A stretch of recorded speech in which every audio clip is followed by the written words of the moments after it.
So we're discussing here, and the goal of this chapter really is to go back to the original point of all of Shaar Hayichud Chapter, this whole section, these 12 chapters, and that is to explain what is Yichud Elah and Yichud Tata. We said that the two verses in the beginning of Shema Yisrael Hashem Elokeinu Hashem Echad is Yichud Elah, Baruch Shem Kavod Malchus Eloi Loved is Yichud Tata, meaning a higher level of the oneness of God, the morning, and a lower level of the oneness of God. So to understand this, we went through all these explanations, really getting up to this point. And in chapter 7, we're really going to finally start explaining it. But we want to cover one more point in this chapter in order to really understand Yichud Elah and Yichud Tata. And that is to understand the two truths about, let's start off with the metaphor and then the reality. The two truths about the sunlight, how it's found within the sun. Truth number one, it is 100% there. You must say so for a simple reason. If the sunlight and warmth is felt millions of miles away, here we could feel the light of the sun. Certainly where it starts off, it's for sure got to be there. If millions of miles away we feel it, then certainly it's got to be there. That's one absolute truth. A second absolute truth is the sunlight does not exist as a separate identity within the sun. It doesn't mean that it's not there. It just doesn't exist. How could you have something that's there and doesn't exist? It doesn't exist means it's a separate identity. You can't at all point and say, here is the sunlight. No, all you're going to see is the sun. If you go into the sun itself, into the surface of the sun, you will not see the sunlight, only the sun. And the metaphor that was given for this, it was what I heard from Rabbi Yael Khan on one of his classes, and I'll share it again, is the metaphor of the dispute amongst two people, two friends or two people, having a dispute about money. Let's say it's $10,000, the amount doesn't matter, and they're having an argument. One guy says, you owe me $10,000, and one guy says, I don't. So they go to the rabbi, they go to court. The way the Jews resolve a dispute is we go to the rabbi. The rabbi listens to the cases, and he says, I resolve that you have to pay the money. The person is correct in his demand. You owe the money. There's witnesses. There's a whole thing. It's 100% accurate. So you have two things going on here in two different worlds. The recipient, the one who is supposed to get the money, the one who lent the money, he wants the money to be given back to him. The rabbi wants the money to return to the guy. But that's where these similarities end. The two different reasons. The person wants the money back because he wants what's rightfully belongs to him, or he wants his money. I want my money back. The rabbi couldn't care less about the money. He wants Torah law to be followed. He wants what God says in the Torah, that when there's a dispute between two men and the cases, the witnesses testify, etc. So the rabbi really, the case could have gone either way, he'd be equally happy. He just wants that whatever Torah law is should be carried out properly and fulfilled. So you have two people, but they have nothing in common in the reason they want the same thing. They both want the money returned to the guy. One wants it because it's my money. One wants it because that's what Torah says. And it is, as much as the goal is the same, the reasoning of and the feeling of the man does not exist by the rabbi. The rabbi does not have the issue by him. Well, it's his money. Torah law says so. And the proof is, if he would have felt that the witnesses testified the other way around, the money should go to the other person. The money's not owed. He'd be just as happy and with the same adamant that the law should be followed out. Don't pay back the money. Leave the guy alone. So in other words, you can have realities where they seem, or you see a certain thing, but it is not at all the same. It looks the same, but it's not. The sun in this same way, yes, the sun exists. Sorry, the sunlight exists within the sun, but not in the way that we see it. We see sunlight as something warm that we can see gives light and it gives a feeling of warmth. But the sunlight in its source doesn't have those characteristics. It's lost in its identity. It's like the reasoning that's not there anymore. It's lost within the sun. This truth is about the existence of the world as it exists from the perspective of God.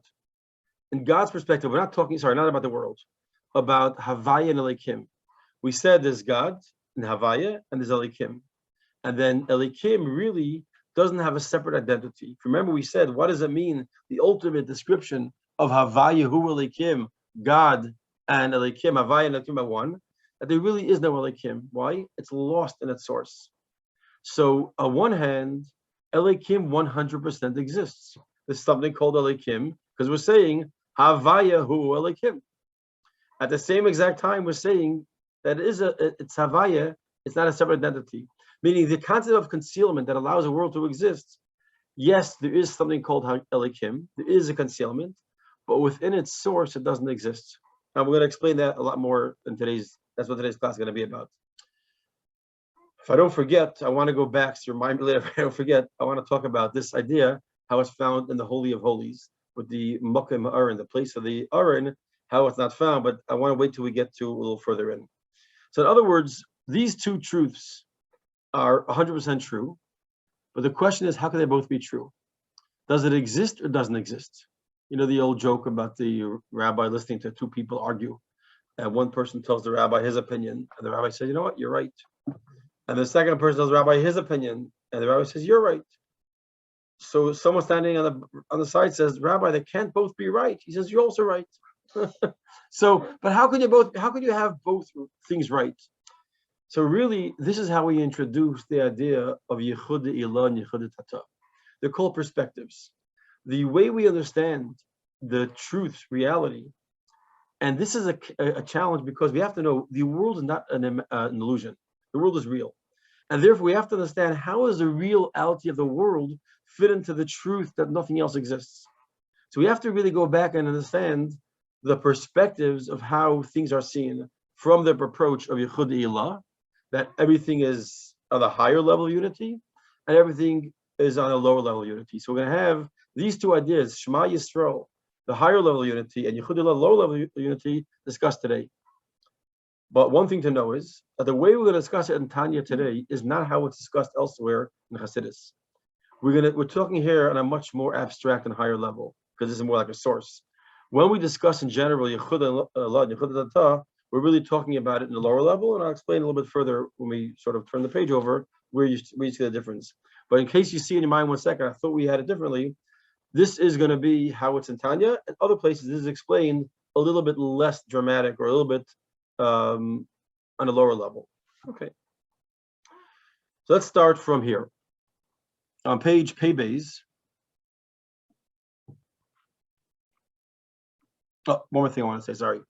I want to say one more thing that's very important. Almost forgot. We explained that where does it begin the existence of a separate world, how we see the world? From the world of malchus. From the world of malchus is where it exists.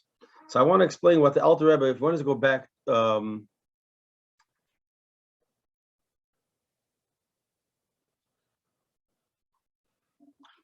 to page Paybays, that's 5 lines from the top. When you see that little dot, 1, 2, 3, 4, 5, 6 lines on the top, it's a small dot. So, Paybays, turn the page. Yeah, you see on top, the 6 lines up, yeah. Yeah. So I want to explain what is the point Alter Rebbe says is for that dot and until this dot. Before and afterwards. He's explaining 2 different levels itself in the idea that from malchus begins existence. Because if you remember, we explained in this chapter, and we spoke about it a little bit last week, that the existence of something outside of God that seems to exist, does exist, that's what we're talking about here. You know, how it exists, this existence of what we call the world, outside of God, meaning that when I say outside, I mean how it appears to be something separate from God. Obviously, we said many times, everything is godliness. This idea of the world existing outside and appears is its own identity starts from the level of malchus. We said in the world of chachma, bina, das, chesed, word, tiferes, there's no world, nothing separate. It's all havaya and elikim. Where does the existence of the world begin? Malchus, the last level of Atzilus, the lowest part of Atzilus, and we have different names for it. We call it the names of God. Until now, we spoke about havaya and elikim. This is Adnai, God's name of Aleph, Daled, Nun, Yud. Or we call it dibur, speech, the lowest level of a person. When we say lowest, we don't mean in higher or low. We mean it the last level when you're expressing to someone else your feelings, your emotions, your intellect is actual speech when you talk to someone, and that's malchus. So malchus has a tremendous level of concealment. Just think for a second, if I have something deep within me that I want to share, whether it's an emotion, whether it's a thought, The second I start speaking, I'm limiting it. My emotion, as powerful as it is, and as much as I talk about it, I'm never going to fully express my emotion because speech does not justify or can't carry within it the truth of something. That's like we say about a picture is 1,000 words. Why is a picture 1,000 words? Because once you use words, you're limiting it. If you see a picture, you see something that doesn't have words, doesn't limit it. Once you have words, you're limiting it. It's big. So big becomes a description. How big? Is it as big as a ship? Is it as big as a house? As big as a car? As big as a planet? Any word we're going to use is going to limit it. And especially when we use more words, the more words you use, it's like one of the famous dangers of when you're giving thank yous. If you just say thank you, it's everybody. Once you start naming names, you're in trouble. You're going to leave someone out. Why? But so what? Once you start saying things, you're limiting already who you're expressing, who you're thinking. When you start speaking, you're limiting your thought. If you have an idea, you have a feeling, you have an emotion, words by definition conceal the truth. Yet at the same exact time, they reveal the truth. Because until I speak, you don't know what I'm feeling. You might see I'm distraught, I'm unhappy, I'm excited, I'm thrilled. But until I speak, you don't know what's inside of me. So while speech is sharing with you something, but in the process of sharing, I'm limiting and completely hiding 90% of my feelings. So whatever I'm going to say is never going to fully justify how I feel or what I'm thinking. That's how speech is. So automatically speech conceals. That's how it is. Same thing. Automatically malchus conceals. So until this dot, we understand one thing. Why is it that from malchus begins existence? Is because of the tremendous level of concealment that takes place in the process of malchus. Malchus covers over all that came before it. The emotion, the feeling, the godliness, the energy. Malchus allows something to exist as its own identity because we have had such strong concealment.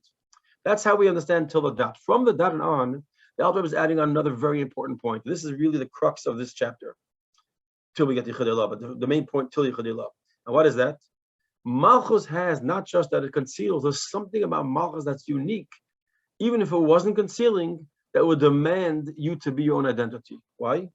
Malchus, by definition, falls in the category of a king. And a king needs subjects that are disconnected from him. As you mentioned at the beginning of the chapter, if you have a king, and all the subjects are his children, he's not a king. He's a dad. He's a grandfather. He's not a king. He's a rich guy. To be a king, you have to have, and not enough. You can't even have your officers and your ministers are not enough. You have to have subjects that are not part of your family, not your employees, not your people, not your own crowd. And those people you become king on it. In order to be a king, you have to have subjects that are not you.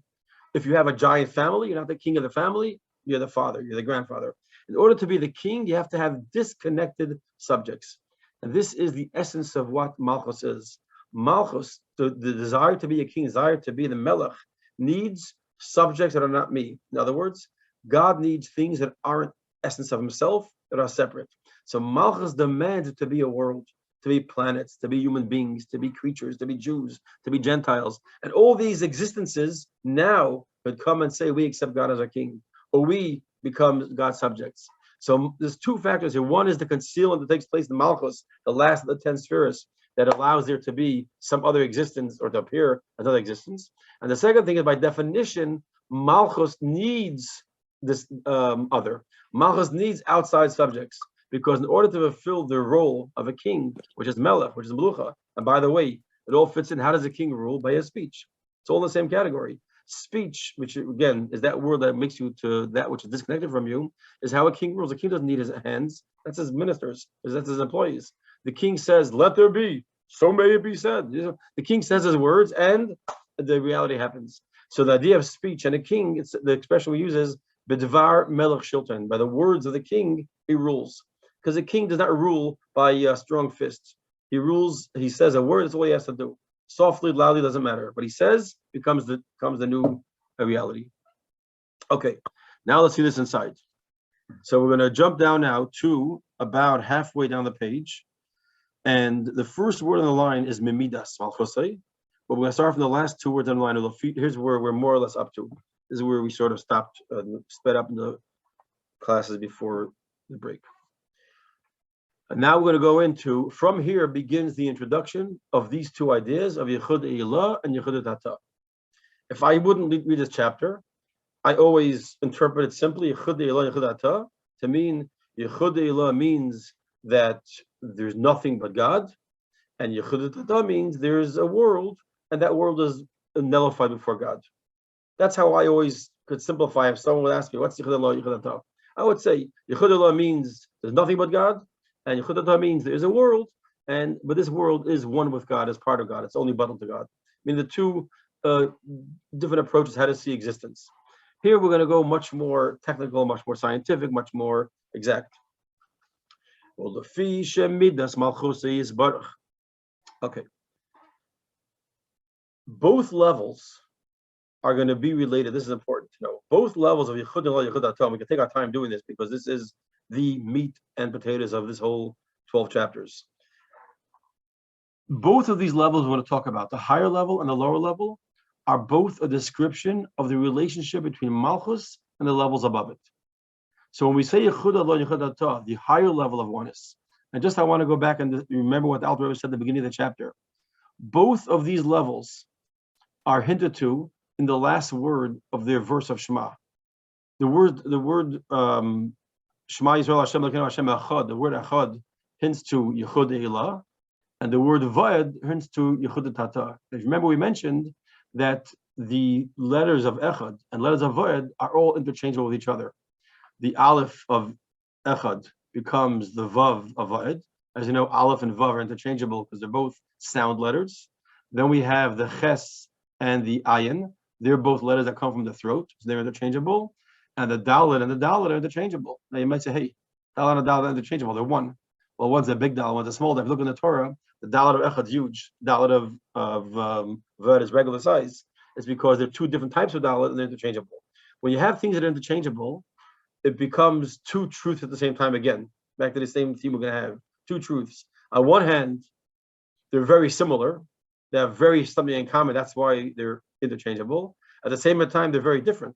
Because if it was the same thing, you wouldn't have to change it. If I say the Aleph could change for a Vav, or the Ayin for a Ches, or the Dalet big, a Dalet for Dalet small, obviously there's different because otherwise they wouldn't have to change. You just have the word Echad twice. So the word Echad and Vayed on one hand are interchangeable, which means there's something very common between them. And on the other hand, something very different between them. That's why we have to make a change, not use the same letters. And this theme, again, is going to go through this idea of Yichud Eilah and Yichud Atah. Two different ways to perceive and understand, in this case, the oneness of malchus with all the levels above it. Because at first glance, before we start from here, it sounds like malchus begins a new reality or a new truth. That until malchus, there's no world. No world exists. Above malchus, there's no creations, there's no fish, there's no flies, there's no cockroaches, there's no nothing, there's no pain, there's no suffering, there's no happiness, there's no loss, there's no winning, there's no humans, no planets, no angels. Only from malchus does it begin. So on one hand, from malchus begins a whole new world. On the other hand, you can't say there's something here that is different than before, because then you say something exists outside of God. So there has to be some understanding. So we're going to say that two different ways to understand malchus and its relationship to all that became above it. Or, if you want to use Kabbalistic terms or God's name terms, two different ways to understand the unity of the word Adonai, God's name Adonai, with Havaya and Elikim. So again, Malchus is the three words to remember. Malchus is Malchus, it's speech, and it's the God's name Adonai. Now you want to understand how those three ideas, which are really one, how does that connect and relate to their oneness with Havaya and Elikim or Chesed and Gevurah, things we used before. Okay. Well, the fish and midas malchus is baruch miuchedes. And if I'm going too fast for this, let me know. It's a lot of stuff. Well, the fish and midas. Or if you have a question, stop me. Well, the fish and midas malchus is baruch miuchedes and is baruch. And since this midah of malchus that we're saying, where it all begins, all the fun begins in malchus, all the activity begins, all the planets in this malchus, it has to be one with that which is above it. Because that's how God makes stuff. Everything that comes from God is one. There aren't, God forbid, a trinity or duality. There's one God. There's not multiple powers. So whatever malchus is one with the levels that came before it, at least on some level. So we're going to start first with Yichud Eilah. The first 5 lines we're going to explain now, the higher level of unity. So because malchus is one with the essence of that came before it, with the ultimate oneness, as we'll explain as we move forward. Hilkach gam bechinas hamakim v'hazman b'teil b'metzias mamish v'gabi b'husay v'atzmosay yisbarach. Therefore, in Yichud Eilah, because malchus doesn't exist as a separate entity, And we said, where does time and place begin? I mentioned the planets, but it's also time and place. Where does time and place begin? From malchus.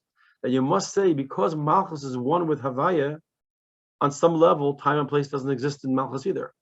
Because if A equal B and B equals C, then C has to equal A. So if malchus produces time and place, but malchus is really one with Havaya, then you must say time and place is one with Havaya. If it's one with Havaya, then time and place doesn't exist. So Yichud Ilah means whatever produced by malchus really doesn't have an identity for itself, because A has to equal C, or C has to equal A. Therefore, any time and place that's created by malchus doesn't really have any existence as time and place, because then it's something other than Havaya. And malchus is one with Havaya in truth. Hope that makes sense. And again, we're going back to our original metaphor, just like the light of the sun within the sun is not found as separate identity. Same thing in truth. Havaya, Adnai / malchus / dibur / time and place doesn't have a separate identity from Havaya, because it all comes from malchus, it all comes from the same place. So it cannot have a separate identity, and therefore it's like the light of the sun, not how it's found here on earth, but how it's found in the sun. And therefore, all the time and place that we're talking about really doesn't exist as a separate identity. V'zehu, and this is now the important thing, shilu shem adnos v'shem Havaya. In non-Chabad Siddurim, or I should say in Sephardic Siddurim, we mentioned this, remember, weeks ago or months ago. In Sephardic Siddurim, it mentions a lot of times when you see God's name, you might see the word Yud, K, Vav, K, and mixed in it is the letters Aleph, Dalet, Nun, Yud. Now, if you look at that, sometimes it says Yud, and then Aleph, then Hey, then Dalet, then Vav, then Nun, then Hey, then Yud. Meaning sometimes it has the letters of Yud, K, Vav, K first, followed and dispersed by Adnai, and sometimes it goes Aleph, then Yud. It goes that way. What's the difference? What difference is if it's Yichud Adlo, Yichud Ata? Which world is lost in which place? In other words, is time and place, and this is going to be the difference we'll see in Yichud Adlo, Yichud Ata. Is time and place lost within Havaya, or is Havaya lost within time and place? Or, to make it easier to understand, is it that we're taking time and place and we're raising it up to the world of Havaya, where it ceases to exist as an identity? Or we have time and place here and we're drawing down Havaya into this world, and God now fills up the space. And that's going to be the difference, and I'll go through this slowly so we can all acclimate it. This is the difference between if I lose my identity and I raise myself up and become part of something above me, or I have my identity and I draw down godliness into my space. Look at that as the combination of Yud Ke, Vav Ke, and Havaya. Is it where Havaya comes first and therefore Adnai is lost within Havaya, or is Adnai come first and Havaya is lost within Adnai? In other words, am I lost within God, or is God, I don't want to say lost within me, or is God filling me up? I'm lost. What's that? You're lost. Good. So I'll take, no, seriously, is it if you, Too much. okay, we'll take it slow, we'll go back a drop. It is a lot, it is a lot. In other words, there's two ways to see, let's just take everything, you know what? Let's take a metaphor. A metaphor is a good time for this. There's two types of miracles that Hashem does. There's one miracle where a person is about to attack somebody else. Someone's walking and about to be attacked or mugged or by someone else, and a little piece of a meteorite falls from the heavens and strikes the would-be mugger and kills him. That's an absolute miracle. Then you have another type of miracle, that the would-be mugger is about to mug somebody and turns to a block of stone. Now they're both miracles, but there's a very big difference. One miracle could be explained rationally. The difference is the probability. Chances of a little piece of meteorite hitting that person at the time, 1 in 300 trillion, whatever the numbers are. I made up the number. So meaning the miracle is something, but that miracle is lost in our world. In our world, we can wrap our heads around and explain why it's a miracle. It's like the miracle of Purim. It's like the miracle of it happens to be that Esther, Vashti was killed. It happens to be Esther became queen. It happens to be Mordechai. So many happens to be's. I mean, chance of this statistically happening is 1 in a trillion. But all that happens to be came out with the story of Purim. And Hanukkah, the oil lasted for 8 days. It's not happens to be. That's a miracle. So sometimes a miracle could be where this world ceases to have its identity and gets lost in the reality of miracles. And sometimes the miracle loses identity and gets lost in nature. So again, that's the same idea, really. Think of that back to our things of Havaya and Elikim. Sometimes you can explain it that you have Havaya, which is the perfect essence, oneness of God. Nothing else exists. And our world gets lost in that. We cease to have our identity. There's no longer to be explained. We cease to exist. Or you could have where we exist and we have our identity, but it's all filled. There's nothing else but God that is filling us up. Meaning, is the miracle something that seizes the rules of nature? Or the rules of nature are here that just, wow, that was something special. And that's, by the way, Chanukah and Purim, the two ways, and that's, by the way, why we say, if the dreidel, it's not just random, if the dreidel comes on top and you spin it from on top, and the gragger comes from the bottom and you spin it from the bottom. What was the primary thing? What was there? Was it the hand of God or was it the hand of man that's primary? Everything else, of course, was a miracle. Everything's a miracle. A flower blooming is a miracle. The sun rising is a miracle. But that's already a third level. Nature is also, you have three levels. You have a miracle above nature, you have a miracle within nature, and then you have nature. But those are three levels of God's presence in the world. But in the miraculous stage, you can have where the world loses its rules, or meaning is overwhelmed by that which is above it, or the world maintains its rules, but something extraordinary happens. And that's, by the way, the idea of godliness, Havaya, coming into our space of Malchus or Adonai, where we are here, but it's all God. Let's face it. The meteor hitting this mugger on the head was absolute miraculous. So let's just go back inside and see this. I'm going to read it from the beginning just so we have it. Well, the fi shemid is malchus is barach, and because the mid of malchus is yichud ilah, since we know A equals B, which means malchus is one with Havaya. This idea that we say that malchus, the dibur, is its own thing, and it's speech, and it's the kingship, etc., that's all in the describing technicality. But in truth, malchus has to be one, and its absolute oneness with Havaya and Elikim. Kemoishi is will be explained soon. We'll get to that soon. Therefore, time and place, which are creations of malchus, they are products of malchus, have to also be one with that. You can't have that which is a part of malchus. So that, you know what? We opted out. Everything else opted to be part of God. Time and place opts out. It doesn't opt out. And it's amazing, by the way, how you see it. One of the phenomenal things that we find in the idea of the oneness of Hashem in the world, and the world lose identity, the world doesn't get canceled. We find a very interesting expression. It says, regarding the Aron, the ark that was found in the Holy of Holies, it says, Mokim ha'aron eina mida. What does that mean? It says the place of the Aron wasn't counted as a measurement. What does that mean? The room was 20 cubits by 20 cubits. The Aron was 1.5 cubits by 2.5 cubits. So basically, you have on either side should be, let's say you're going where it's 2.5 cubits. On either side should be, instead of 10 cubits on each side, dividing half the room should be only 8.75 cubits, whatever the number would be.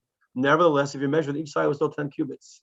You measured across the whole room, it was 20 cubits. You measure the 10 cubits in the middle, 2.5, you get to the number of 22.5 cubits. But the place of the Aron didn't exist. It was a miraculous, non-logical concept. That's the higher level of Yichud. Nevertheless, we don't say there was no place. We say the place of the Aron doesn't, it's like almost like, I don't know if you ever had this in your house, but the most cute thing is when a kid says, someone calls for a parent and they said, my father said he's not home. If he said he's not home, then he's home. Or, the story about this guy, he said, when I pray, I get so into my prayer. If you took a pin and stuck it into it, I wouldn't feel it. I wouldn't even know you did it. So, guys, let me see. The guy's praying, he sticks a pin into him, no reaction. He takes the pin and jabs. The guy goes, ah! So after service, he goes, you felt it? Yeah, I didn't feel the first one. So, what do you mean? The place of the Aron is not counted. Then don't call it a place. Say the Aron has no place. No, because there is a place. It's a dichotomy. It's a mixture of a reality, not a reality mixed together. And this is possible. Yichud ilah. Yichud ilah, for the good news is, most of us can't wrap our heads around it and don't worry about it. Because it's something which is above our understanding, and it's something which we can't comprehend. But yeah, I tried to feel better for years already. but But that's it. Yichud Ilah is an abstract concept for us, even though I shouldn't say that because I don't want to go through and make it sound like it's not reality. But it's hard for a human mind to wrap its head around, or maybe it's impossible for us. So, but the bottom line is that the concept here is where the world of malchus is elevated, the world of Adonai, our existence is elevated to the place in Havaya, and we're lost in that place, and we cease to have our own identity, like the light of the sun that might hear you feel it here, but when you go back to the source, it's not there. Let's go back inside here. Kibitul eid hashemesh b'shemesh, and that is like the way the sun's light is lost within the sun itself.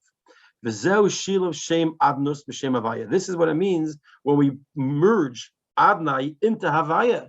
That means you take the Adonai, like you find a sitter, and it's lost in Havaya. This is Yichud Ilah. Kishem Havaya Meirish Ulamayla Min Azman. And he just explains now very simply the reason why you have to say this. This is the reasoning. Why do you have to say this? Because by definition, Shem Havaya, by definition, Yud Kei Vav Kei, means above time. As we know, the word Havaya has in it Hoya, Hoive, Yeye. Past is was. That means there's no concept of time. Time is lost. Time doesn't exist in Havaya. So if you're bringing the world into that space, time has to be suspended. God is, was, and will be in the same exact space, like it's explained in the Raya Mehemna. And the same thing, God in his essence, Havaya, is above his place. Why? He created place. God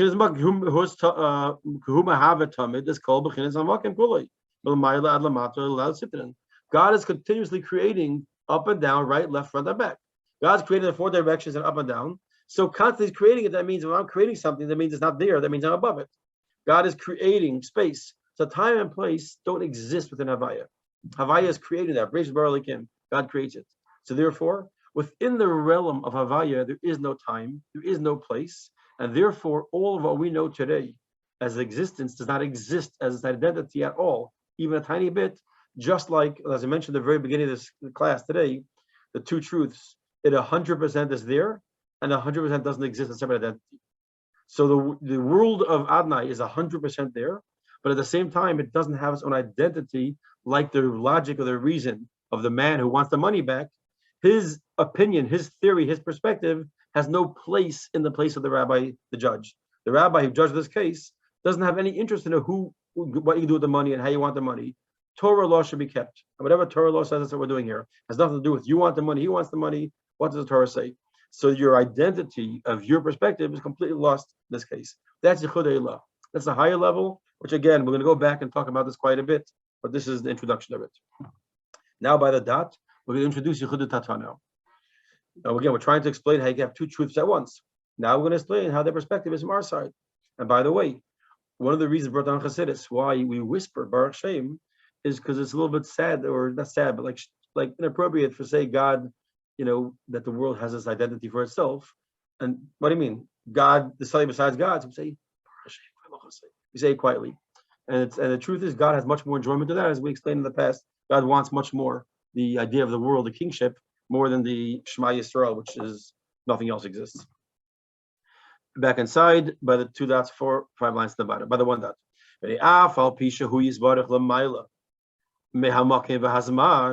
Now we're saying the other perspective. True, Hashem in his essence is higher than time and is higher than place. Nevertheless, he inserts himself into our world of time and space. That means in this case, there is the world, where there's time and there's space. And God, instead of saying we cease to exist, the words are instead we're filled with God. So the entire time and space is filled with God. This is the example of the miracle that takes place with the meteor piece hitting the guy in the head.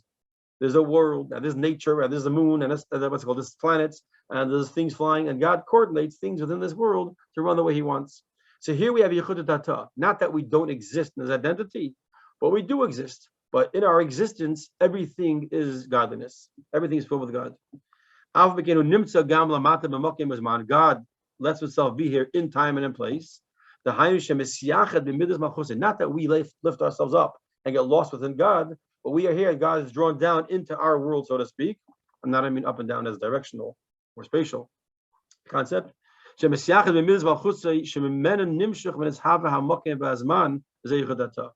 in this world, God, which is the source of time and the source of place, fills up this world. And again, in this world, there's nothing that's not godliness. The cup of coffee, the computer, the lab, the cat, everything is God.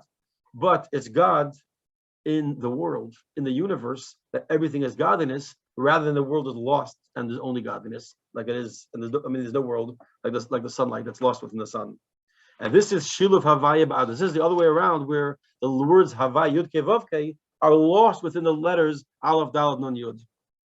The Hainu Shemohusev Atzmusa Yisbarich Hanikre B'Shem Ein Seif Baruch Hu. That means God's essence, His infinite light, His blessed infinite light. Who Meloy Kol La'aretz Mamish. God fills up the entire universe. Bizman U'Mokim, in time and in place, in the heavens above and in the earth below, and the four directions. All of it is filled with God completely. Every single thing is filled with godliness, from the cup of coffee to the wind, to the mountains, to the hills, to the sun. The way we see it down here, the way it is above in heaven, that's how it is down here. God's truth is down here 100%. Because we're talking now, there is a place, but this place, and there is a time, and this time, and this, everything you see, what you're seeing is all part and bottle, completely nullified before God. So there is no separate existence of a cup outside of godliness. This is godliness. And if we had the ability to see it, we gave the metaphor a number of times, you could see the energy of the cup, the moving particles, rather than a solid thing. You'd see the truth of it. It happens that we don't see that truth. We live in I'm much more comfortable not seeing the atoms. I have a confusing day if I saw the atoms. Maybe just, Adam Garrel. But actually,